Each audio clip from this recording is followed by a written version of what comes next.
দর্শক আসসালামু আলাইকুম। তো দর্শক যাকে দেখতে পাচ্ছেন তার নাম হচ্ছে সালমা।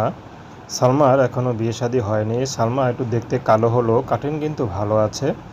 তো সালমার বাবা একটি ব্যবসায়ী ছিল, ছোটোখাটো কাপড়ের ব্যবসা ছিল, কিন্তু তার বাবাটা মারা যায়। তো মারা যাওয়ার পরেই তাদের অর্থনৈতিক অবস্থা খুবই খারাপ হয়ে যায়।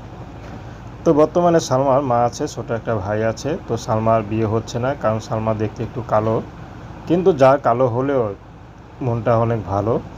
তো সালমার এখন এসেছে বিয়ে শাদির জন্য, যদি ভালো একটা জীবনসঙ্গী পায় যে তার সব কিছুর জন্য বিয়ে করবে, তেমন একটা মানুষ পেলে সালমা বিয়ে শাদী করতে রাজি আছে।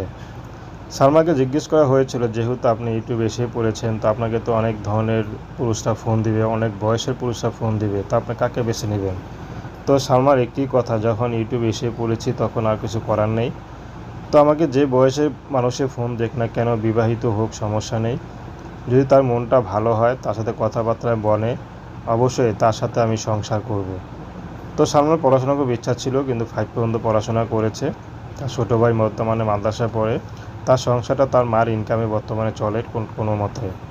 তো দর্শক, এই ছিল সালমার জীবনের সংক্ষিপ্ত জীবন কাহিনী। তো প্রেম, ভালোবাসা, বিয়ে শাদী করা একান্ত আপনাদের ব্যক্তিগত ব্যাপার। আসসালামু আলাইকুম।